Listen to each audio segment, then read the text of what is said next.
This is the first of what I hope will be a series of maybe a couple of dozen videos on the principles of horse training. And I'm going to start with what I think is the number one most important principle when it comes to training horses. And that is to make the right thing easy and the wrong thing difficult. And this principle we use in almost everything that we teach a horse. Leading, stopping, turning, moving, almost everything that we do to teach a horse. We want to make the right thing easy and the wrong thing difficult. Okay, and let me just give you a couple of examples. Let's say I'm going to teach this horse to back up. And I think she already knows this. But right now, if I want her to back up, then the right thing for her to do is to back up. So right now, standing still seems a whole lot easier for her. But if I can make it uncomfortable for her, make the wrong thing difficult, and I'm just going to start wiggling this rope and saying, hey, if you were to back up, life would be better. Okay, there we go. And so when I say make the wrong thing difficult, I don't mean impossible. This horse, even though she's little, she still weighs 800 or 900 pounds. I can't force her to back up, but I can make her feel uncomfortable for not doing it. All right, and let's say the opposite. Let's say I wanted her to move forward. If she didn't move, I can make her feel uncomfortable by putting pressure on the halter rope. I could reach back and tap her on the behind with my tail of my rope, make her uncomfortable, make the wrong thing difficult and the right thing easy. One more example I'll show you is picking up their feet. You see a lot of people trying to pick up their horse's feet and they're like, ah! You know, and they're dragging and pulling on it and the horse is just standing there. Why? Because picking up a horse's foot means that that horse has to put in a little effort, you know, switch to her other 3 feet, variety of reasons, just doesn't want to do it.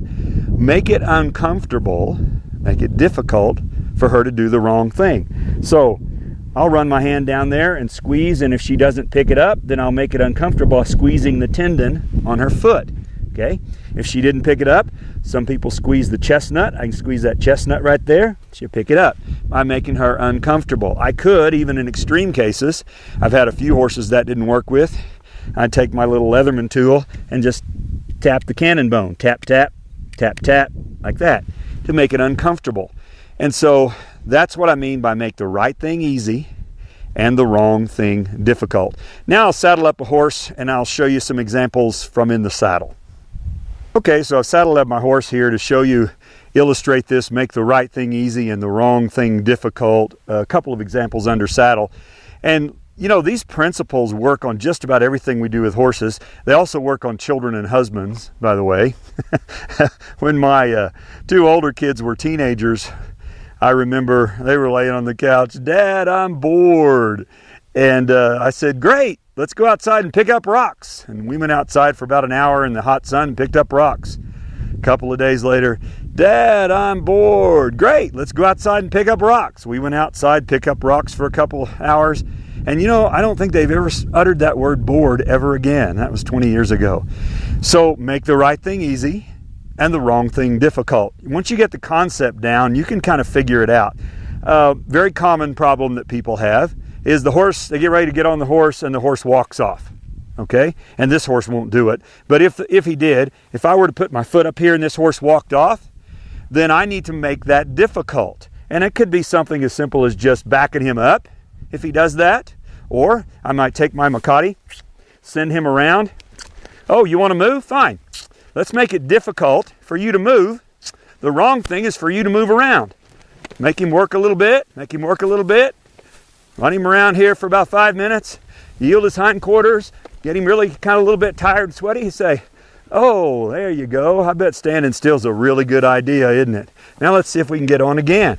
And then I'd get on him again. And a lot of times, that'll work on many horses. There's half a dozen different ways to do it, but the concept is the same.